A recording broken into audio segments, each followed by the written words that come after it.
Hello friends, आता आपण बघणार आहोत आई आणि बाबा रिटायर होणार आहेत याचा 6 फेब्रुवारीचा एपिसोड रिव्ह्यू. कालच्या एपिसोडमध्ये आपण बघितलं बापू शुभा आणि यशवंतसाठी ॲनिव्हर्सरीमुळे गुलाबाची फुलं आणतो.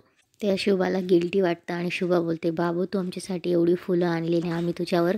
तेव्हा बाबू बोलतो, नाही नाही, माझ्यासारख्या या फाटक्या माणसावर आळ तर येणारच ना, त्यात त्यांची काय चूक. तेव्हा शुभा सीमाकडे बघते आणि बोलते, चूक कशी नाही, कुठलीही खात्री न बाळगता आरोप घेणं म्हणजे चूक आहेच आणि ज्याने कोणी ही चूक केली त्याने माफी तर मागायला हवीच. तेव्हा बाबू बोलतो, नाही नाही माई, असू दे, मी या सगळ्यांपेक्षा खूप लहान आहे. तेव्हा शुभा बोलते, हा प्रश्न लहान मोठ्याचा नाही आहे, एखाद्या निरपराध माणसावर बिनबुडाचे आरोप करण्याचा आहे. शुभा बोलते, माफी ही मागायलाच हवी. तेव्हा सीमा बोलते, आई. तेव्हा शुभा बोलते, या तुझ्या हलगर्जीपणामुळे हे सगळं घडलंय. या निरपराध मुलावरती तू कसलीही खात्री न करता चोरीचा आरोप घेतलास, तुला त्याची माफी मागायलाच हवी. तेव्हा सीमा बोलते, आई, मी याची माफी मागायची? समीर, ऐकलंस ना तू आई काय म्हणतायत? तेव्हा समीर म्हणतो, हो ग, हो ग, बरोबर आहे, आईचं चूक झालीच आहे ना, तर माफी तर मागायलाच हवी आणि माफी मागण्यामध्ये काही कमीपणा नाही आहे. सीमा म्हणते, मी माफी. तेव्हा बाबू बोलतो, नाही नाही, राहू द्या ताई. तेव्हा समीर बोलतो, बाबू तू गप्प बस आणि माफी ही मागायलाच हवी, माफी माग सीमा. सीमा बोलते, मी काय केलंय? मकरंद त्याला घेऊन आलाय, त्याने त्याच्यावरती हात उचललाय, माझी काय चूक आहे? तेव्हा मकरंद बोलतो, बाबू आय एम सॉरी, मला वाटलं की तू चोरी केलीस म्हणून मी तुझ्यावर हात उचलला. वहिनीने अचानक तुझ्यावर चोरीचा आरोप केला म्हणून मला माफ कर बाबू, प्लीज. मकरंदची माफी मागून झाल्यावर मकरंद बोलतो, वहिनी. तेव्हा शुभा बोलते, सीमा, माफी मागण्यात कमीपणा नसतो. तेव्हा सीमा ओके सॉरी बोलून पटकन आतमध्ये निघून जाते. तेव्हा यशवंत बोलतो, मी पण सॉरी रे बाबा. तेव्हा बाबू बोलतो, अहो काय साहेब, गरीबाला लाजवताय, उलटून माझ्यामुळे तुमच्या घरात ताण झाला. बाबू हात जोडतो आणि बोलतो, माई, काका, हॅपी ॲनिव्हर्सरी. तेव्हा शुभा पण बाबूच्या डोक्यावरून हात फिरवते आणि बोलते, आमच्यामुळे तुला त्रास झाला, सॉरी. तेव्हा बाबू तिथून निघून जातो. शुभा यशवंतकडे बघते, यशवंत पण बेडरूममध्ये चालला जातो. तर शुभा त्या फुलांकडे बघते आणि फुलं हातात बघत बघत समीरकडे बघते. समीर पण स्माईल करतो. आपली शुभा बेडमध्ये येते तेव्हा तिला राग आलेला असतो आणि ती यशवंतकडे बघून बाजूला जाऊन बसून घेते. यशवंत बोलतो, शुभा, मी काय म्हणतो, म्हणजे सहसा असं कधी होत नाही, समजा म्हणजे झालंय तसं, म्हणजे बरोबर होतं तुझं. तेव्हा शुभा उठते आणि बोलते, हे बघा, जे काय बोलायचे ते स्पष्ट बोलून मोकळे व्हा, उगेच गोल गोल फिरू नका. तेव्हा यशवंत बोलतो, अडखळत, जो काही तू तुझा बाबू ना. तेव्हा शुभा बोलते, माझा. तेव्हा यशवंत बोलतो, म्हणजे तू त्याला बोलवलंस ना, म्हणून मी तुझं म्हटलं, पण बरोबर होतं त्याचं, चांगला आहे तो मुलगा, म्हणजे त्याने आपल्यासाठी फुलं बिलं आणली. तेव्हा शुभा बोलते, हो का, नाही नाही, कसं, त्याचं नक्की ना काहीतरी हेतू असणार, अशी उगाच कोणी कोणासाठी फुलं आणतं. तेव्हा यशवंत बोलतो, नाही ग, तो तसं मनापासून बोलला. तेव्हा शुभा बोलते, हो, असं वाटलं तुम्हाला? तेव्हा शुभा बोलते, अहो पण सगळी माणसं आपल्यासारखी सरळ नसतात म्हणे. तेव्हा यशवंत बोलतो, हो. तेव्हा शुभा बोलते, हो, आजच सांगितलं मला कुणीतरी. तेव्हा यशवंत बोलतो, काय सांगतेस? यशवंत बोलतो, पण कधी कधी अशी माणसं भेटतात, म्हणजे या बाबूसारखी, ती सुधारतात. आता तो त्या लाईटवाल्याकडे काम करतो, कष्ट करतो, पैसे कमवतो, चांगली गोष्ट आहे की नाही? तेव्हा शुभा बोलते, नाही, काम करणं चांगलीच गोष्ट असते. यशवंत बोलतो, नाही, हा मुलगा पण चांगला असेल. तेव्हा शुभा बोलते, असेल नाही म्हणजे आहे, मला तर बरं वाटला मुलगा. नाही, माझं रीडिंग फार काही चुकत नाही, तुला पण आहे थोडीफार माणसांची पारख. तेव्हा शुभा बोलते, थोडीफार. तेव्हा यशवंत बोलतो, नाही, त्याशिवाय तू लग्न कसं केलं माझ्याशी? शुभा आणि यशवंत हसतात आणि तेव्हा शुभा बोलते, म्हणजे हे सुद्धा तुमचं श्रेय का? यशवंत बोलतो, शुभा सॉरी, मगाशी ना मी तुला रागाच्या भरात काय काय बोललो, तू मनावर तर नाही घेतलं ना? तेव्हा शुभा बोलते, अहो मी सुद्धा सॉरी. तेव्हा यशवंत बोलतो, तू कशाला सॉरी? तेव्हा शुभा बोलते, तुम्ही सगळा एवढा प्लॅन केला आणि माझ्यामुळे कॅन्सल झाला. तेव्हा यशवंत बोलतो, नाही नाही, अर्धांगीच्या सल्ल्याशिवाय सगळं प्लॅन अर्धवट राहणार, तू मनावर घेत नाहीस तवर काही खरं नाही. तेव्हा शुभा बोलते, नाही नाही, आपण जाऊया बोरथळला, पण आता स्वीटी आत्ताच घरात आली, स्वीटी थोडी रुळली ना, मग मी मोकळी. तेव्हा यशवंत बोलतो, हे नक्की ना? तेव्हा शुभा बोलते, नक्की. आणि सीमा रागात असते. तेव्हा समीर बोलतो, प्लीज प्लीज सीमा, माझं ऐक. तेव्हा सीमा बोलते, काही बोलू नकोस, एवढं सगळं झालं आणि तुला काही वाटलं नाही? सीमा बोलते, आज तुझ्या आईमुळे एका थर्ड क्लास माणसाची मला माफी मागावी लागली, हे मी कधीच विसरणार नाही. इकडे शुभा त्यांना आलेले गिफ्ट्स खोलत असते. तेव्हा शुभा कुंकुवाचा करंडा काढते आणि बोलते, हे बघा कोणी दिलं असेल. तेव्हा तेव्हा यशवंत बोलतो, आता मला काय माहीत कोणी दिलं असेल. तेव्हा शुभा बोलते, तुम्ही म्हणतात ना सीमाला कोणाची पर्वा नाही, काही नाही, बघा तिनेच दिले. अहो प्रत्येकाचा स्वभाव वेगळा असतो, हे दिलं, तिला नक्की काहीतरी वाटत असणार आपल्याबद्दल. तेव्हा यशवंत बोलतो, मला माहिती तिला काय आणि काय नाही वाटत. हे दिल्यावर वाटत नाही का तिला नक्कीच काहीतरी वाटत असणार आपल्याबद्दल. तेव्हा यशवंत बोलतो तुला वाटतं ना, मग झालं, तुझी मुलं, तुझ्या सुना. शुभा बोलते आहेच मला माझ्या मुलांचं आणि सुनांचं कौतुक, तुम्ही कशाला रुसताय तेवढे. तेव्हा यशवंत बोलतो मी कुठे रुसतोय. तेव्हा शुभा बोलते नाहीतर काय, फेऱ्या कशाला मारतायत तुम्ही, अगदी लहान मुलासारखं वागतात तुम्ही.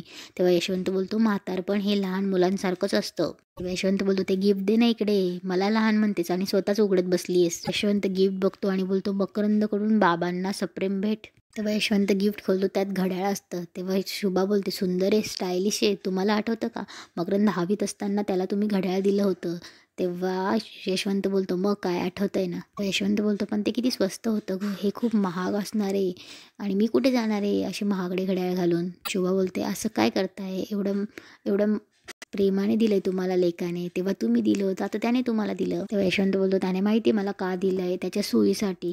तेव्हा शुभा बोलते का, आता कुठे जायचं असेल ना मला, तेव्हा तो धावत धावत येईल, बाबा जरा घड्याळ दे ना आजचे दिवस माझ्याकडे. तेव्हा बाबा बोलतात मला माहिती ना असं महागडं स्टायलिश घड्याळ त्याने स्वतःसाठीच घेतले त्याने. यशवंत बोलतो तुला माहिती आहे ना मी ऑफिसमध्ये असताना माझी इस्त्रीची शर्ट कशी लंपास करायचं कपाटातून.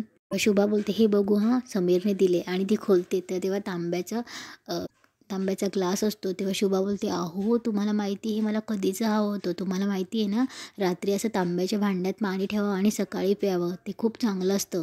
शुभा बोलते एक मिनिट याच्यात काहीतरी पत्र पण वाटतं समीरकडून आई बाबांना. शुभा समीरने दिलेलं पत्र वाचते. पत्र वाचता वाचता शुभा आणि यशवंत दोघे भावूक होतात. शुभा बोलते किती नशिबवान आहोत ना आपण दोघंही, अशी प्रेमळ आणि गुणी मुलं लाभली आपल्याला. शुभा डोळे पुसत बोलते आजचा दिवस खूप आनंदाचा आणि समाधानाचा आहे, माझं मन एकदम आनंदाने काठोकाठ भरून आले. तेव्हा यशवंत बोलतो चला चला दुसरी पण गिफ्ट खोला. आपली शुभा किचनमध्ये रवा भाजत असते आणि स्वीटीला सांगत असते बघ असा गुलाबी रंग आला पाहिजे आणि त्याला असा खमंग आला पाहिजे, आला का नाही सुहास. तेव्हा स्वीटी बोलते हा आई बहुत अच्छा. शुभा बोलते सुगरण गृहिणी कसं नाक कान डोळे उघडे ठेवून केला पाहिजे स्वयंपाक, म्हणजे कसं म्हणजे पदार्थाची चव न घेता सुद्धा कळलं पाहिजे पदार्थ कसा झाला. तेव्हा शुभा स्वीटीला काही मराठी शब्दांचे अर्थ समजावून सांगत असते. तेव्हा शुभा बोलते तुला माहिती का प्रसादाचा शिरा अगदी मनोभावे केला ना तो चांगलाच होतो, कधीच बिघडत नाही. तेव्हा शुभा बोलते तू बदाम भिजत घातलेस का बाळा, जरा केळी घेऊन ये तिकडनं 2 आण. शुभा बोलते कसं असतं सत्यनारायणाच्या मापामध्ये बरोबर 1.25 मापाने घालायचं असतं सगळं. तेव्हा स्वीटी बोलते 1.25 मतलब. शुभा बोलते 1.25 म्हणजे हे असं अख्खं आणि हे थोडंसं कमी क्वार्टर बरोबर. तेव्हा शुभा बोलते सत्यनारायणाचा प्रसाद असतो ना ते सगळं 1.25 मापाने करायचं असतो. 1.25 पेला रवा, 1.25 पेला साखर, 1.25 पेला तूप, 1.25 पेला दूध, तसंच 1.25 पेला केळं, 1.25 केळं. तेव्हा स्वीटी बोलते लेकिन आई इसमें केला क्यों डालते है. तेव्हा शुभा बोलते अगं प्रसादाच्या शिरात केळं घालायचं असतं, शास्त्र आहे तसं. स्वीटी बोलते मैंने तो पाइनएप्पल शिरा खाया है, आज बनाना खाऊंगी. तेव्हा शुभा बोलते आवडेल बघ तुला. शुभा बोलते बरं जा बाहेर जाऊन बघ भटजी आलेत का बघ, सगळी व्यवस्था झाली का बघ. मकरंद हॉलमध्ये गुरुजींची वाट बघत असतो. तेवढ्यात गुरुजी येतात, मकरंद त्यांचे पाय पडतो. तेव्हा गुरुजी बोलतात पूजा कुठे मांडायची. तेव्हा मकरंद त्यांना पूजेचं ठिकाण दाखवतो. तिथे समीर येतो आणि बोलतो मग काय तयारी झाली ना सर्वी. तेव्हा मकरंद बोलतो तू बॅग घेऊन कुठे जायलास. तेव्हा समीर बोलतो अरे आज ऑफिसला जावं लागणार, 1 दिवस सुट्टी दिली, तीच उपकार केले माझ्यावर, तर आज तर जावंच लागणार. तेव्हा शुभा समीरचा डबा घेऊन येते. तेव्हा समीर बोलतो हे करायची काय गरज होती. तेव्हा शुभा बोलते अरे बाहेर खाणार आहेस का, हे घे लाडू घे आणि मित्रांनी देते तुझ्या. तेव्हा समीर बोलतो मित्रांना नाही बॉसला द्यावा लागणार आहे, ते पण 2-2. तेव्हा ते पूजेला बसतात. तेव्हा शुभा बोलते गुरुजी चहा घेणार का थोडासा. तेव्हा गुरुजी बोलतात हो. स्वीटी बोलते आई मी बनवू चहा. तिथे शमू येते. तेव्हा शुभा बोलते शमय तुझे काका कुठे. ती बोलते आय डोंट नो. तेव्हा शुभा बोलते आय डोंट नो म्हणजे अंघोळ झाली की नाही यांची. यशवंत फोनवर असतो, बोलतो भाऊ बोल रे काय काम काढलं. तेव्हा भाऊ बोलतो अरे काम नाही, तुझे काही पैसे उरले होते ते पाठवायचे होते. यशवंत बोलतो यशवंत आणि भाऊचं बोरथळबद्दल बोलणं चालू असतं. तेवढ्या शुभा येते अहो काय गप्पा मारत बसलाय फोनवर, घरात पूजा आहे आंघोळ करणार आणि यशवंतला आंघोळीला पाठवते. शुभा बोलते अहो जरा चांगले कपडे घाला, घरात पूजा आहे आज घरात. तेव्हा शुभा बोलते जा तुम्ही आंघोळीला पटकन आणि चांगले कपडे घाला. तेव्हा यशवंत बोलतो कपडे काढून ठेव मी येतोच. तेव्हा शमू घरात येते आणि बोलते मावशी बाहेर कोणीतरी आलंय. तेव्हा शुभा बाहेर जाते. इकडे स्वीटी गुरुजींना चहा देते. तेव्हा शुभा येते आणि बोलते अहो मेनका ताई तुम्ही आलायत, या खूप बरं वाटलं तुम्ही आलात. मेनका ताई बोलतात की लग्नाच्या दिवशी खूप बिझी होती त्यामुळे येऊ नाही शकली, आज आले चालेल ना. तेव्हा शुभा बोलते अहो काही हरकत नाही, पूजेच्या दिवशी तरी आलात तुम्ही, काही हरकत नाही. स्वीटी मक्या पाया पड. शुभा बोलते ही स्वीटी मक्याची बायको आणि स्वीटी ये मेनकाताई सीमा भाभी की आई. तेवढ्यात सीमा बाहेर येते आणि बोलते आई तू इथे. तेव्हा मेनकाताई बोलते अगं लग्नाच्या दिवशी येऊ शकले नाही ना म्हणून आज आले मकरंदला आणि नव्या नवरीला आशीर्वाद द्यायला. तेव्हा मेनका बोलते जावई बापू काही दिसत नाही. तेव्हा सीमा बोलते अगं तो ऑफिसला गेलाय, लग्नामुळे सुट्टी झाली ना तर आज लवकर गेलाय.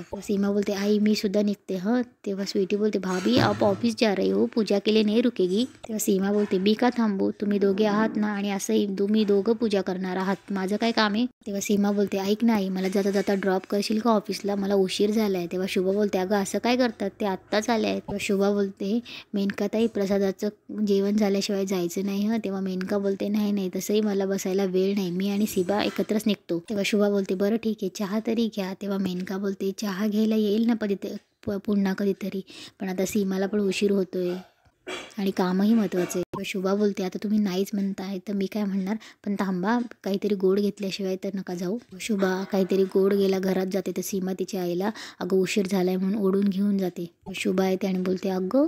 तेव्हा मकरंद बोलतो गेल्या आणि तिथेच एपिसोड संपतो.